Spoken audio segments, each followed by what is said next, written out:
Hey guys, welcome to this week's episode of Cult Film Review. I am your host, Cody Everett. This week, we are doing a fan pick. It was voted by you. We are doing Heather's. You guys picked that. That's the one you voted for the most. So I need you to grab your diaries, all right?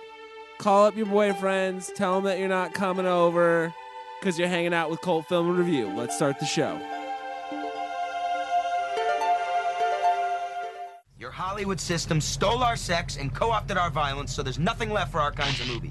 Movie. I did not hit her. It's not true. Klopex? Klopex. Klopek. Up yours, baby. Me and Bubba, my little brother, listen to you every night. Where in the hell are we? I have come here to chew bubblegum and kick ass. And I'm all out of bubblegum. Hey guys, so this week we are doing a fan pick. It was voted by you guys. Thanks for voting on all of our social media, Facebook, Instagram, Twitter. We got a ton of votes. This was actually brought to us by Chicks with Flicks. They were the ones who suggested Heather's. If you don't know, they have a podcast themselves. You can find them on iTunes. It's an awesome podcast featuring awesome ladies talking about allegedly awesome guy movies. So go check them out.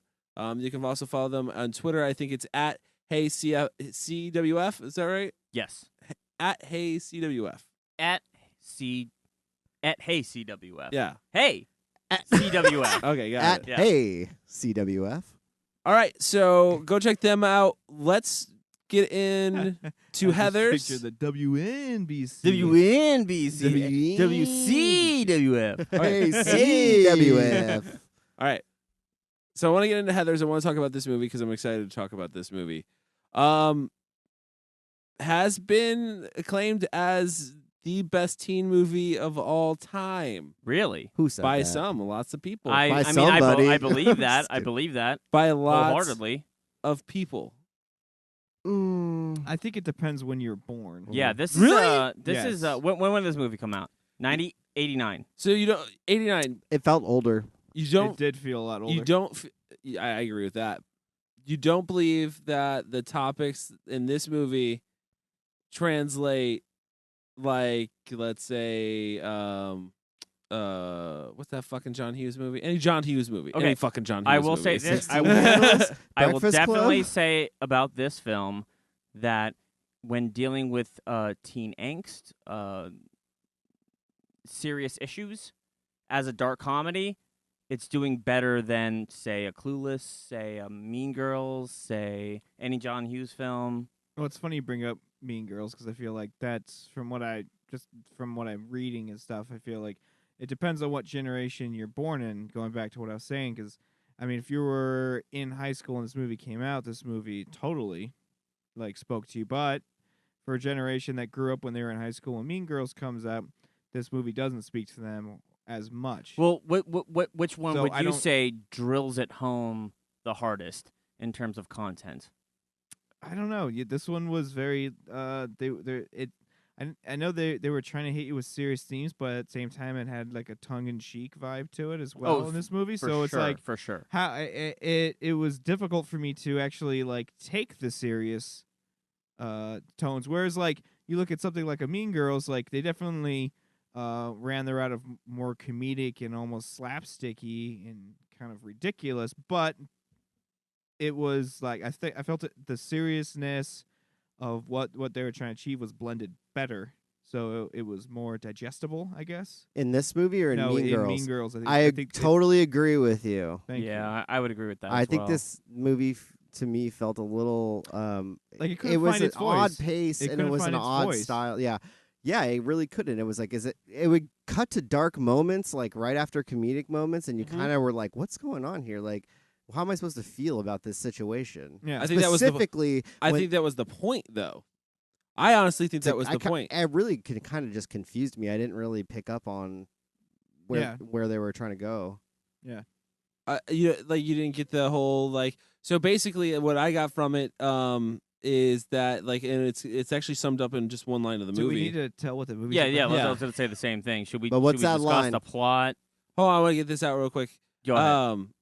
Is that basically? I think that they said society is school mocking is the school mocking the society. They said no, or Fuck. What? Now I fucking forgot it because I was fucking interrupted.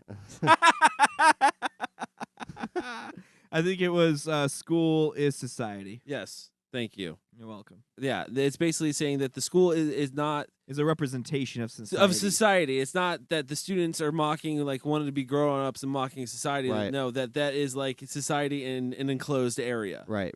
Yeah, absolutely. So I think that was the overall statement of it, and I think it did a pretty damn good job of explaining that, because life and society at times is hysterical, and then the next second is extremely tragic. That's interesting. Yeah. I think this is the most artistic teen movie I have ever seen, hands down. I would be on page with that. Yeah. It did feel it did have like an artistic. I don't know, like almost like foreign at some certain points. Like a foreign film? Yeah. Like a French film? Yeah. Some of the when it started getting dark at the end and Christian Slater's character was becoming way more of like a psychotic maniac, like I felt like it did take that turn into like a foreign horror for a second. Yeah. But that's the thing, is like he's psychotic throughout the whole film. I think that's also something. At first, that didn't bother me, you know? It was like, and I guess this is the point. It's like he pulls the gun out, and I'm like, that's fucking weird that somebody would have a giant Magnum like in high school, right? Yeah. And then apparently, the bullets weren't real? They were blanks. They were blanks, So I was like, oh, this is kind of weird and okay. He just did some dumb high school shit, right? Yeah, and then he just really starts like taking a turn for the worse. So if you don't know what Heathers is about, Heathers is basically a movie about, it's about the popular girls in school and the society of school and growing up and becoming an adult, but also a crazy boyfriend who kills all your friends, and you guys go on a murder spree together, kind of. That's the most convoluted synopsis. I would say that the movie is about Winona Ryder. Yeah, it is. And she's a member of the most popular clique in school. Agreed. And she starts dating the new guy, who is Christian Slater. And he rides a motorcycle. He turns out to be a monster. He turns out to be a really. But she's kind of a monster too. She's a reluctant monster. She's a very reluctant She's not monster. doing it because she enjoys it. She does it because she's trying to maintain her status quo. But she's still like. There is a point where he tries to convince her even that right she wants at to the do it. very beginning, she didn't even want to write the note to make fun of make fun of Martha. No, I agree. No, I agree with that. But what I'm saying is, like, she's still going through the motions and still following what they're doing, even though she's morally against it because she doesn't want to be in the same position. Yes, I would agree with you that she goes along with everything pretty much up until maybe 3/4 in the film, maybe. Yeah. Would say.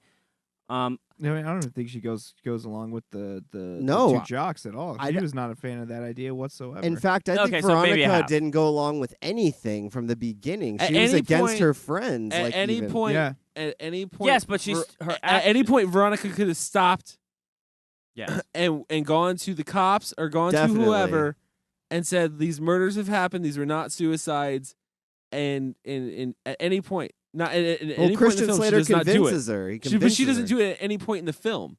Like, so she's not a completely golden character. No, she's not.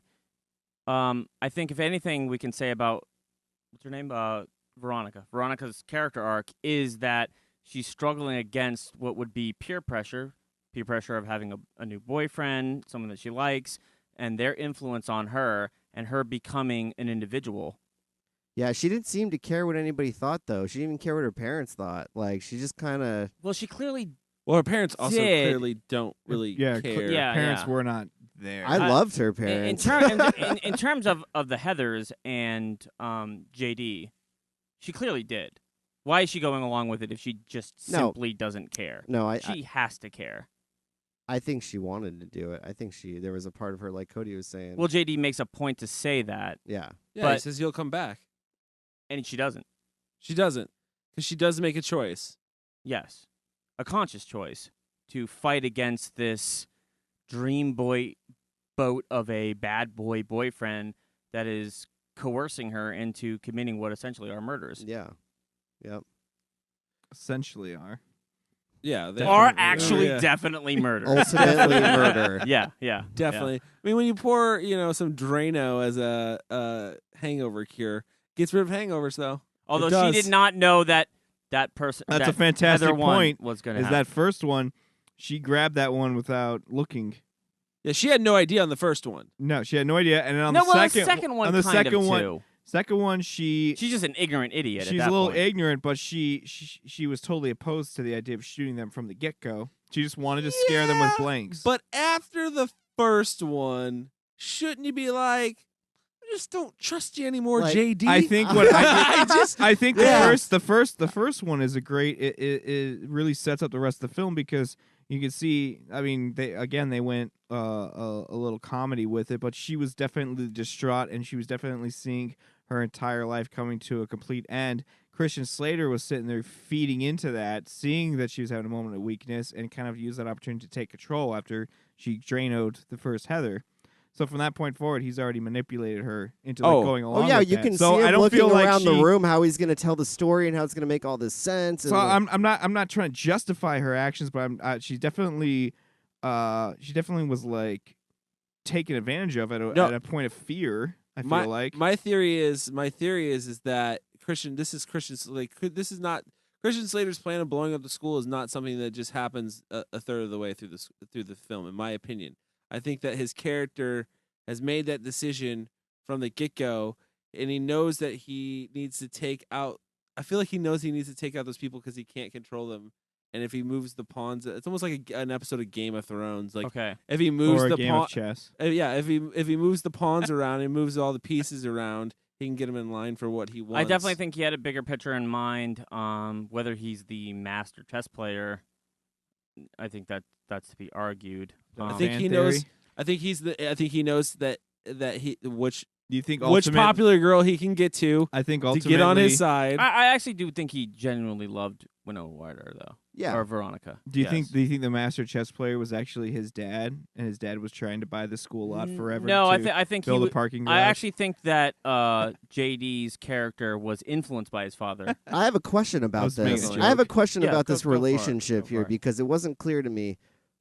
What was the whole conversation where the father is first introduced and he's like, "Hey son, how was your day?" And the dad's like, "Good, Dad." And they have this whole dialogue where they play Apparently, opposite. that was like their only thing. What is that? Is that That was like their thing. They that made they it did. seem like it was like code for something, or like something was going to be revealed about their relationship at some point Well, I think that later plenty on. No, was, I I think plenty was revealed about their relationship. How does that relate to it? I think it's though? a level of disconnect, honestly. Like, in as much as a teenager has with his parents. well, I think that fact is like exasperated because his mother chose to kill herself because of the relationship. Oh, she is was that with what her you took it father. as? No, she did Yeah. not kill I did not herself. take it as that. I took it as the father The father killed her. consciously killed her. Yeah. The last thing he saw was her walking into the building and waving at him. Yeah, but As it was blowing up, it was Hold on. set to blow, and she walked in there. That's No, what he the- said. the dad yeah, pushed I the understand button. that, but did the father tell the mother that, or did he consciously know that he was going to blow up that building and Christian Slater Good was thing. aware that it was going to blow up. then the father was definitely aware it was going to blow up? Well, then maybe I would assume the mother was. I don't aware. think The it was an idea accident. I is- think the the understanding mother was is it was not in- an accident and that Yeah, he killed his I mother. killed took his from it mother. the mother killed herself. No. I She consciously. I took went it that into the he building. murdered her. I I guess. took it as that as well. Yeah. Nah, Well, okay. Well, I don't know. I don't know. Fuck He it. murdered her. Despite the fact of that, can we at least say that Christian Slater, to some extent, is mimicking his father or taking on his father's They're both obsession with no, they're both destruction. psychos for sure. Yeah, they're both yeah. psychos. I mean, when he's on the treadmill, when he's talking about how he does his business dealing, it's always with the qualification that someone else is going to get hurt. Mm-hmm. And he talks about it multiple times. Mm-hmm. I think that Christian Slater takes it to a new level where he takes it to a societal level, maybe a philosophical level, Mm-hmm. that, yeah, people get hurt, but I'm going to do it for at least a justifiable reason, which I think society is corrupt or destroyed. And I'm destroying something that is a structure that is oppressing me to some extent. I feel like I feel like he's saying it's oppressing everybody because I think what ultimately his message is like this doesn't go away. The cliques, the levels of society, and the cruelty of it doesn't go away at all, ever. I think past high school into the real world, it's still fucking there. So I think this is the key to creating a great villain in any aspect, whether it be filmmaking, film, stories, whatever, literature. A villain should always have some justifiable reason as to why he has some kind of psycho belief, not just simply, I just want to see the world burn. Well, that's where his dad comes in. Right.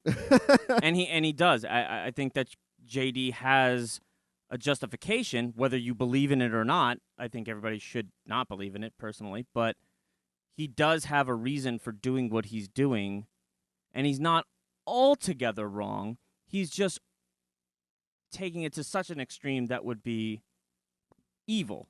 Mm-hmm. You know why he's He's taking it wrong to in the way he's executing it. Absolutely. Well, you know why he's taking it to the extreme? That's also explained in the line in the movie. Like the recourse to a certain action. Which is why Winona faked her own death, too. Same thing. She mimicked exactly what he said. Extreme action will get this strongest reaction. Right. With that, guys, we're gonna take a break, and when we come back, we're gonna focus a little bit more and talk about Heathers. Hello, Jason Dean. Greetings and salutations. You a Heather? No, I'm a Veronica. Sawyer. This may seem like a really stupid question. There are no stupid questions. You inherit $5 million the same day aliens land on the Earth and say they're going to blow it up in 2 days. What do you do? That's the stupidest question I've ever heard. All right, guys, we're back, and we're talking about Heathers. So I kind of want to get focused a little bit here, and not that we weren't focused on having good conversation before, but I want to talk more about just the direction of the film, cinematography, lighting, those kind of aspects, and what you guys thought of that. As far as direction goes, do you believe that the actors in this film knew exactly what they were talking about at all times? Not all of them. Like they understood the subject matter that they were covering? I mean, I think we're all dealing with very young actors, very early in their career. Christian Slater, Winona Ryder. What? Sorry, are you done? Yeah. I was going to say, I don't know that I would 100% agree that they knew exactly what they were dealing with, because I think when you're a established actor and you've done this a million times, you start looking into these kind of things. Maybe when you first start off in your career, you're just reading the lines. That could be a possibility. Was there a specific point that you're referencing that sticks out in your head, Cody? No, because we talked about it a little bit before we did the show. But again, Christian Slater, bringing him up, I think he's one of the prime examples. I don't know, maybe I think he was bad. I don't know if he grasped maybe the full character of JD. Maybe he did. I don't know. I don't think he was quite as experienced as an actor yet. So his ability to create a character that then portray that character was lacking. Yeah. Fucking Jack Nicholson all the way, dude. Yeah. There's Slater. Yeah, I hated Jack it. Nicholson. I hated that overdone. That's Christian Jack Nicholson. Slater's career, man. Well, good for him, but Fucking- it sucked in this. He perfected it. Like by the time he got to True Romance, like I like Christian Slater in his like the middle of his career. He was great in Pump Up the Volume. Yeah, that was a great movie. Cuffs, bro. Come on. That's what I'm saying. Yeah, like, why are we talking about Cuffs? No, I also don't know if Shannon Doherty. Shando. Yeah, I don't know if Shando. I thought she did. She for what her role required of her, I think she did a good job. I think she could have been so much better when she took over the roles as the lead Heather. Yeah, She didn't play it sharp enough. She could have played it a lot better. Because she didn't play it sharp enough because she wasn't she didn't have the exact same personality that the first lead Heather had. But I think that was the point, that no matter, what Heather was gone, there was always going to be another, Hydra head to replace the last Hydra head that was cut off. Right. I don't. Hydra Heather. Hydra Heather. Yeah. I don't know that there was a conscious effort by any of the actors to recognize that. It didn't come across in their performances, per se. But I can say that, I mean, I when I started going to college, I was a theater major. I did acting. I'm just saying that when I started in acting, toot.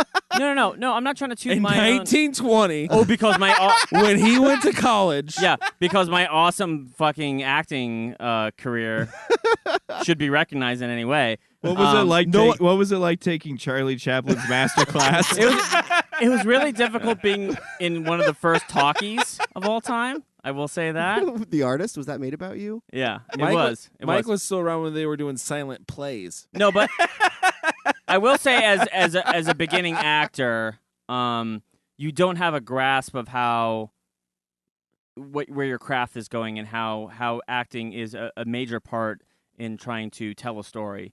So I can understand how a bunch of young actors who have virtually no experience could just be reading the lines and not getting a full grasp about the bigger picture of the entire film.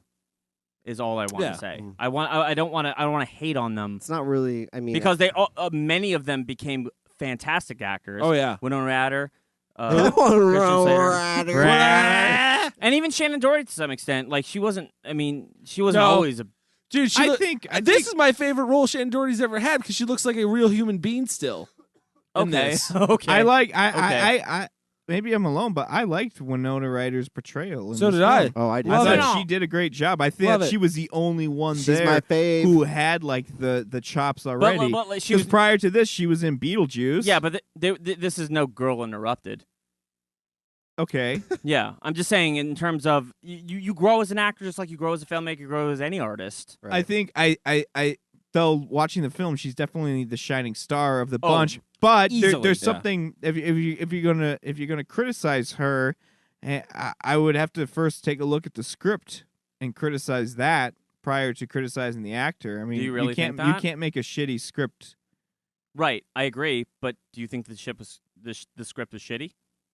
I don't think. Well, I'm not going to say completely shitty. I'd say some of the dialogue was poorly written. I want to say that I think the script is unbelievably well written. I think it's. I think the delivery of some of the dialogue was horribly done. No. I'm not talking about the dialogue. I'm talking about I'm talking the about characters. I'm the talking depth about of the dialogue. characters, their motivations, and the plot of this film is phenomenally written. I was speaking about the dialogue, Mike. Okay. So just so we're clear. No, I understand. Who's their biggest problem with the dialogue? Is it with the Heathers themselves or is it Christian Slater? Oh, it's Christian Slater, hands down. Yeah, it's because it's Christian Slater. It's Christian Slater's delivery. Don't get me wrong. He's dreamy. He's dreamy as can be. Desiree goes, his eyebrows are on fleek. I don't know what that means. Yeah, dude, you just stumped the whole room. Well, there you go. Figure that out. That's your homework. Do I have to Google this? It's your homework for next week. Now we all seem If you know what for on not fleek understanding means, fleek write means. into Cult Film and Review. Yeah, right? On fleek. Thanks, Chris, for that. Thanks. Dropping some knowledge on us. He doesn't even know that's what it is, what it means. So that's why he said it. He's like, look it up. These goddamn millennials. I know what it means. You don't know what It it means. on point. Oh, I Urban Dictionary. It does mean on point. Oh, so he was on fleek. Is that like Tinder? Is that Tinder speak? Yeah. Is that Grinder? What is that? No, like we all seem older for making those I'm still jokes. working with ASL. We all seem older. I think once AIM 95. Yeah. Remember? Yeah. Remember back in the day? I think as his character progressed in the movie, though, he did get stronger. Once he started getting crazier, because that's just what Christian Slater does. That's honestly, I think That's what Christian Slater does. he did get stronger, but it was the last 10 minutes of the film. I also think it was a product of the script. That last His portion motivations of for the film doing when they're what he actually did. in the school and the conflict between him and Winona Ryder begins. That's when he becomes strong. I mean, even fucking 5 minutes prior to that, he's delivering that monologue when she fakes her own suicide, and it's terrible. He like phoned it in. Well, I think he's like what the reading thing off is a that paper. he's so ambivalent when she constantly asks him, "What's your issue with everybody here?"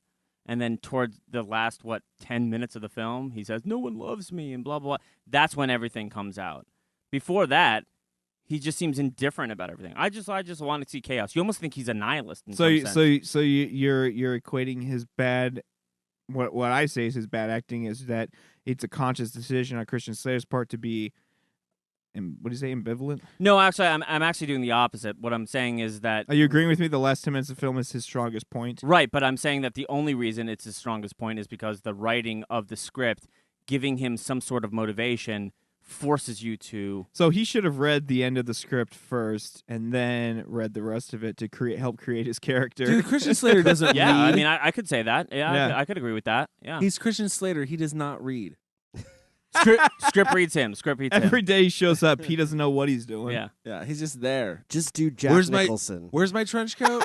You gonna harp on this, Chris? Yeah. Where's my trench coat at? Where is it at? That's Where all. is That's it? all What he's was worried the? about. It's always on him. There's some comedian that said that. I remember that said if you want to do if you want to do a Christian Slater impression, just do a really bad Jack Nicholson impersonation. Yeah, It works. He was Christian right. Slater. Yeah. He was absolutely right. I thought the lighting was cool in this movie. Jumping around. All right. We can talk about the lighting. Yeah. No. Actually, one of the things I did want to talk about was the lighting and cinematography. I'm a huge fan of it, especially the opening scene. It may seem long to some, but I really enjoyed it. Just because you kind of realize you get people's personalities just off visuals with the color matching of the outfits. You understand that they're in a group, that they're important to each other. You know what I mean? And that they obviously you obviously know that they come from a wealthy background. You know what I mean?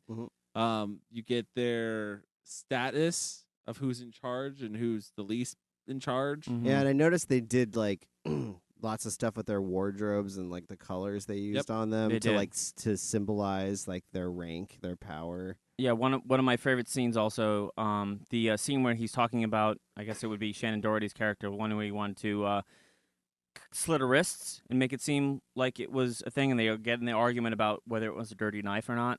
Right. If you watch, She would never use a dirty knife. right? If you watch the camera work in that, all the shots from Winona Ryder's aspect are static, and everything from Christian Slater is handheld, and it has a very weird shaky cam kind of feel to it, to almost kind of give the dichotomy of she's the sane one, he's the crazy one. Right, I think it's great, and the lighting in that is all massively blue. You know why they did that, right?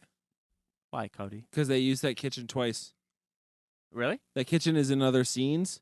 So they needed to make it look like another kitchen. So Well, if it was a mistake, it was a mistake that worked out in their No, it favor. wasn't a mistake. They just they knew it. I mean, come on, that's just how you save money. No, I You just understand. light it blue, it'll look different. It worked out in their Brilliant. favor if I just that thought- I was just the thought it was- only reason they did it. I just worked thought out it was lit solely in their blue favor. because it was a nighttime shot. Yeah, but it was so massively. It was so Yeah. massively shot that way.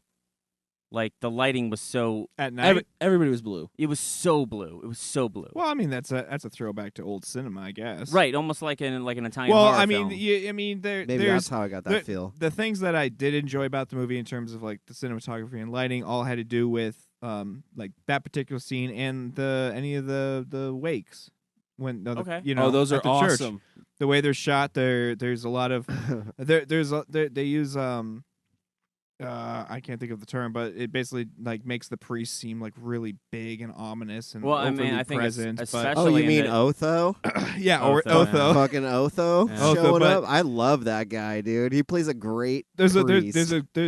there's a great use of perspective. That's what I was looking for in that scene. I mean, who and didn't everything know? that's Who shot. didn't know that was a And dream? color splash. Who didn't know that was a dream sequence when you were Which watching one? it? When was it Heather? Heather Duke. When Heather One of the Heathers was killed, and then Heather 1 shows back up. Yeah, and then the Heather Yeah, one shows back up, that's and Heather Duke. my wake would have been better. Blah blah blah blah blah. Well, I knew something was Yeah. up from the flowers. I'm just I like, mean, "Oh, I this I is a felt little like even ridiculous." from the way they shot it, it gave Oh, a, yeah, a you know great it's impression you know that it's a this dream was sequence not when real. they're in Yeah. the kitchen. Yeah.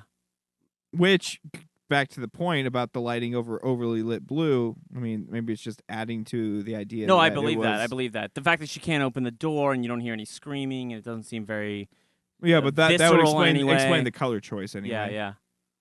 So I really enjoyed the cinematography. I think this is probably one of the most solid films that we've reviewed that's shot. It's just solid. And there's some extraordinary shots in it, but there's nothing that's too crazy either, though. No. So I really enjoyed that. Really enjoyed the coloring. Sounds great. Music's great. They have a focus on a certain song about suicide. Yes. Was it Big Fun Time Band or some shit? I don't remember what the name of the Fun. band I was. think it was Big Fun, Big Fun. which what is it was? awesome. Big Fun. Do you think that they would? What do you think they were trying to say about suicide? Let me just throw that out there. I actually think that what they were trying to say about suicide, I think how do I put it? It was almost parroting it Yeah. to make it look negative in your eyes. Do you understand? Does that make sense to you? Well, it's weird because I feel like the adults are promoting it and the kids are looking at it as a way to become more popular.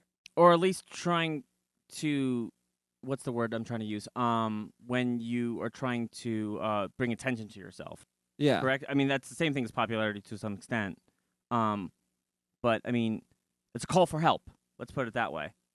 Right? Isn't that what a lot of suicide can be traced down to, is that somebody is hurting and no one's paying attention to them, so they do this big, big thing, which is death, which is the greatest thing that one can finally finalize about themselves, and it's drawing attention to themselves that maybe, perhaps, after they are gone, people will now pay attention. But I'm saying how it's reflected. What I'm saying is how it's reflected on the student body afterwards and how it's portrayed in the film. I mean, I think it's an odd thing. This film is 1989. This is before Kurt Cobain killed himself and suicide became big.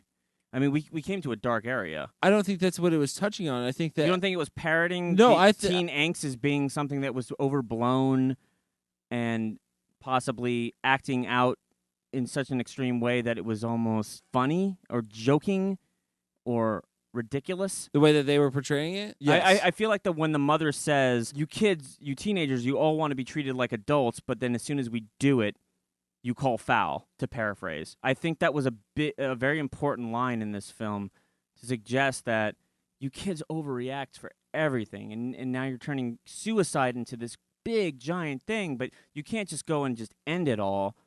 You just go through life and you live it, and there's no point in doing this. You think that's what the parents were trying to say? Because I kind of feel like that was some message that was trying to be said, yes. Not the parents, but in the film overall. In the film overall, I don't think I can see that. This is not promoting suicide. I No. can't imagine this film would be popular if No. it was doing that. No, because Winona Ryder even comes out and says, like, you know, why are you when the parents are watching the news story, like, why are you watching this? This is promoting suicide. That's basically not cool. She comes out and says that. Absolutely, and I think that was the point of the whole film. Was that by the end of the film, you realize that like what all these kids were doing. I mean, what they weren't really doing, they were murdering each other. But the fact that they were glorifying it was it's just absurd. Like to kill yourself over something, especially trivial things, is not being popular or not. Especially something so finite as high school. It's only 4 years, for Christ's sakes. Yeah. You know what I mean? It's just overblown. But to get into the reality of it, when you're a high schooler, when you're a teenager, all your emotions are over the top, correct? True. We all believe that. Love is so big.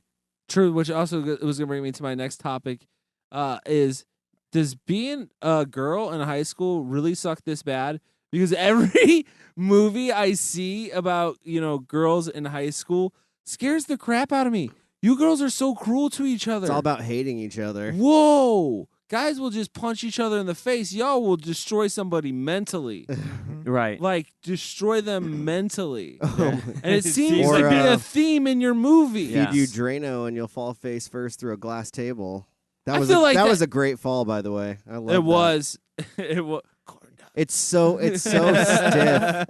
It's so stiff and heavy. The corn nuts line, and then she falls in. But no, I like, it's just crazy to me that, like, okay, so Mean Girls, this movie, then there's 10 Things I Hate About You. There's what was I Can't Hardly Wait. I mean, so many. So right. many have to deal with how mean girls are to each other at this age mentally. Mm-hmm. Mm-hmm. I'm not saying that guys don't do it too, but they do it to, like, I feel like an extreme level. So it's kind of crazy. I mean, I think it's so more to put it away. Women are girls are so more evolved mentally, I feel like, to some extent than men are. I mean, girls do mature earlier than men. Yeah. I mean, so their tactics mature earlier than men. Men yeah, stick, men stick to brute force, and it could be. Women are reading Sun Tzu, The Art of War.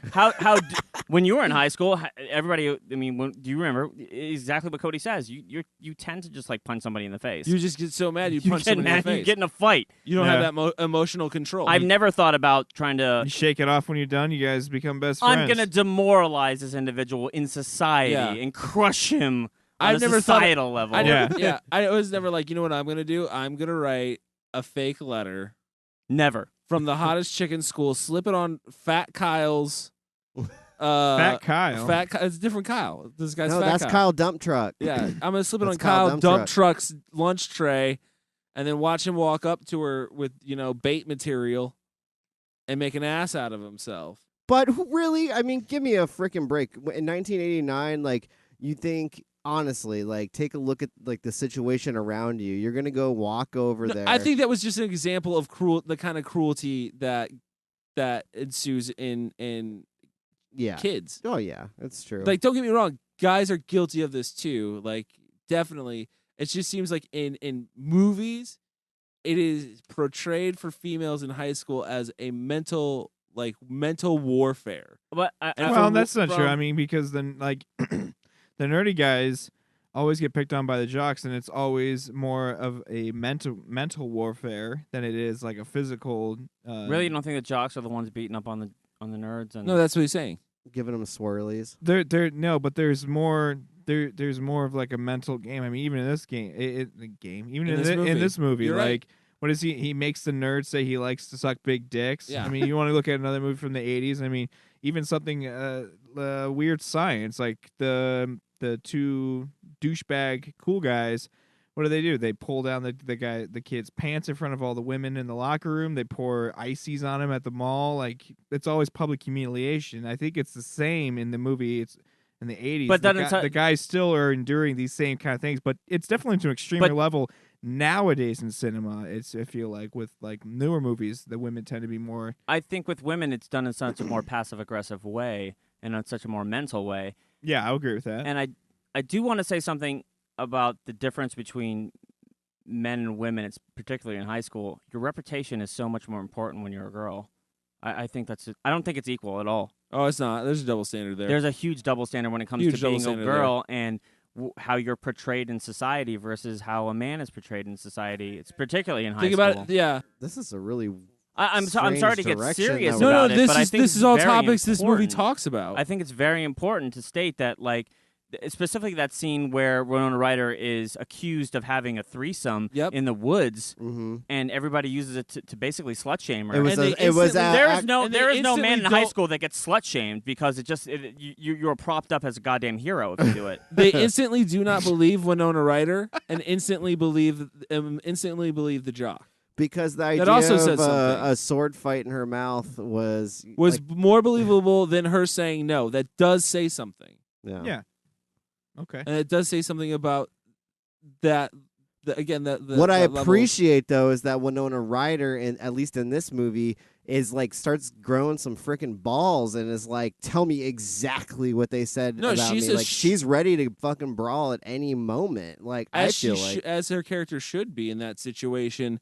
She's a strong female I think lead. she was a strong female lead from the get-go in this film. I was actually like questioning when I started watching this movie, like, why the fuck does this girl hang out with these other people? Like, she doesn't like any of them. I don't understand what the real connection is here.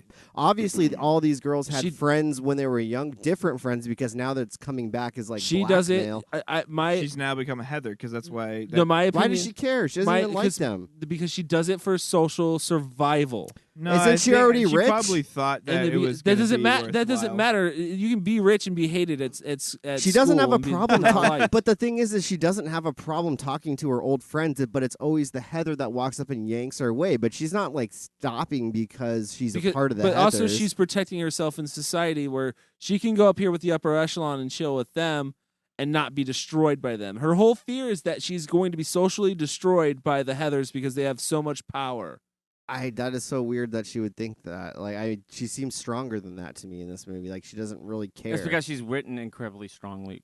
She gets stronger as the movie goes on and cares less about that. But in the beginning of the film, it is not that way. She does not want to write There's no that reason note, why but she gets peer pressured into doing There's it. no so reason she's not she that should strong. write that letter to Dump Truck and demoralize her in front of the it was to entire socially school protect unless herself. She was socially pressured to do so. She absolutely falls for that. It was her Dump Truck. Who's she going to choose? I mean, that's the ultimate thing at the end. What happens at the absolute end of the film is that she says to her while she's in Dump Truck's in the wheelchair, do you want to come over to my house and watch some films and not go to prom or whatever? Yeah. It's the ultimate thing that she says that, like, I am I am finished with all of this. I am done with all of this bullshit. And then she becomes what essentially is the leader of the school, but she doesn't follow in the steps of all the other Heathers before her. She does it in a way to say that everybody's inclusive and everybody should be recognized. All right, guys, we're going to take a break, and when we come back, we're going to talk more about Heathers. We'll be right back. Jesus, God in heaven, why'd you have to kill such hot snatch? It's a joke, man. Jeez, people are so serious. Hail Mary, who aren't in heaven, pray for all the sinners so we don't get caught. Another joke, man. I prayed for the death of Heather Chandler many times. And I felt bad every time I did it, but I kept doing it anyway. Now I know you understood everything. Praise Jesus. Hallelujah. Hi, I'm sorry. Technically, I did not kill Heather Chandler, but hey, who am I trying to kid, right? I just want my high school to be a nice place. Amen. Did that sound bitchy? All right, guys, we're back. We're talking about Heathers. I think we've pretty much got it all out in the air. Out there, maybe not Chris. He's barely talked this episode, but that's all right. Chris. We didn't really do any quotes or anything. Oh, you want to do some quotes because there's some great. Yeah, there are lines. there are some great dialogue. They in the make film. they make their own slang up in this movie, which I love. Yeah, you know, I love the opposite of I can't even, which is you're so very. What is it? How very? How very? It's the opposite of I can't even. Can I tell you a thing that I hated? What's that? Christian Slater saying greetings and salutations. Oh, God. That's the best. So fucking hate that. Oh, I saw that, and I was like, oh, I'm adding that to my repertoire. Yeah, that'll get you with the ladies. Yeah, woman calling me greetings and salutations. Beautiful woman. One of my favorite lines was "fuck me gently with a chainsaw." I think it's everybody's. And what's the eagle one? Oh, the fucking god, dude, that's a long ass quote. Oh, but I love it. I love it. I'd have to find that one. Whatever. I like when Heather Duke says, "Veronica, you look like hell," and Veronica says, "Yeah, I just got back." Oh, that's great. She looks. No, I love the way that's she such a looks. Winona Ryder line. Oh, I know. Her with the cigarette and stuff. Mm-hmm. Dear Diary, Heather told me she teaches people real life. She said real life sucks, losers. Real life sucks, losers dry. You want to fuck with the Eagles? You have to learn to fly. I said, so you teach people how to spread their wings and fly? She said, yes. And I said, you're beautiful. I think the scene that I thought was the most hilarious was like when they were planning the suicide note? the jock's death. Oh, God. And he's like, here, here's the bag of stuff I got to add to the fact that they were gay, and there's the bottle of mineral water in there. And she's like, oh, come on, like mineral water has come a long way. A lot of people drink that now. The cops get there, look what I found. He just holds up a bottle of mineral water and be like, they were gay? Those two cops were hysterical. I know, they were so freaking funny. Did What's Your Damage come from this movie? Or did that exist already? Oh, I don't know. I think it did come from this movie because there's a lot of like lines like that kind of seep their way into pop culture because of this movie. I like the line when we were talking about it earlier when the nerd kid's getting held in a headlock and he says, "So you like big dick?" And he's like, "You like big dick?" I love my son's a homosexual, and I love him. I love my dead gay son. That was so good. That was so fucking funny. That was so good. It has great lines. It does. Movie. For really all does. the bad dialogue, there's always one good It's dialogue. really like it's oddly a fun movie. I know that we got really deep on this one, but it's really a fun movie. It is. It's dark comedy in its own right, and more on the comedy aspect than even maybe in the dark part of it. Let's rate this thing. Let's do just it. get the rating out. We're gonna rate this Mammer Jammer. Fleek Christian Slater eyebrows. No, on fleek eyebrows. On fleek eyebrows. Or eyebrows on fleek. Eyebrows on fleek. Eyebrows on fleek. That rolls on off fleek. the tongue quite well. I like it. Eyebrows on fleek. Eyebrows on fleek. Let's start with Chris. Chris, how many eyebrows on fleek are you gonna give this? I'm gonna give this 3 eyebrows on fleek. Because I don't know. I have a hard time with it. I feel like it is a little disjointed at some points. Overall, though, like I love the dark comedy aspect of it. Winona Ryder's awesome. I just like her in general. And yeah, for a high school movie, it's super dark and artsy, and I'm cool with that. Like I think that's an awesome approach to it. I'm a little bummed actually. I was surprised when I saw that it cost $3 million and only made $1 million back. I mean, I thought this would pull in a lot more, especially with like Christian Slater and Winona Ryder in it. And but we don't know what it did on video, right? Yeah, I mean, it probably did way better. Yeah. But I mean, overall, yeah, this movie is fun, and I think everybody should check it out. I mean, it's I consider it like a classic cult film that's not too old but not too new. It's right in the middle, right in the heyday of cult films. So, yeah, sticking to 3. Let's go with Mike next. Mike, you're next. Mike, go ahead. I'm gonna say that this film thoroughly impresses me every time I see it. I think it's one of the great dark comedies that define a generation. Actually, I'm gonna give this 4.5 eyebrows on fleek. I don't know how we're gonna do a half an eyebrow on fleek. On fleek. I do. Maybe just regular eyebrow and not on fleek. I don't know what we're gonna do. Just a straight eyebrow. Just a regular eyebrow. Maybe straight, but thin it out a little bit. Yeah, maybe. Make it kind of shitty. It's just slightly not quite on fleek. But no, I really I love this film. I love everything about it. It's I understand why it's a cult classic, and it's phenomenal. All right, I'll go next. I will give this 4.5 on fleek eyebrows. Also, I love this movie because it makes me laugh, but it also makes me think really, really hard. And it's entertaining throughout. I don't think the pacing's bad at all. I think it's just on point from the get-go. There's really never a dull moment. I love the dialogue. I love that it kind of created its own slang for the movie and made that cool just off the get-go. It is the artsiest teen movie that I've seen, and I love that genre. So I'm super, super impressed with this movie. I love this movie. 4.5. All right, Kyle. I'm gonna have to give it 2.5 on point eyebrows. Or no, what is it? Fleek? On fleek? On fleek. I didn't even know this eyebrows. term. On fleek eyebrows. I'm gonna have to echo a bit of what Chris was saying. I mean, overall, yeah, it is an enjoyable film, but I mean, in terms of writing, actor delivery, there's a lot of issues in there. Yeah. The story did feel kind of disconjointed. It didn't quite, I think, paint a full picture, and I don't even know the actors really knew what they were trying to say in terms of art or story. So, I mean, it's not a bad film. It's a great film, and yes, it did really, like Mike said, did define a generation. But I mean, for me, it's got a lot of issues. So I'm gonna go 2.5, 2.5. Jesus Christ, can't even talk. That's middle of the road. That's middle of the road, which I think is too low. All right, guys, that's our show for this week. Thanks for everybody who voted for Heathers and just voted. Thanks. We appreciate that. That was really cool. It's a cool experience for us to do.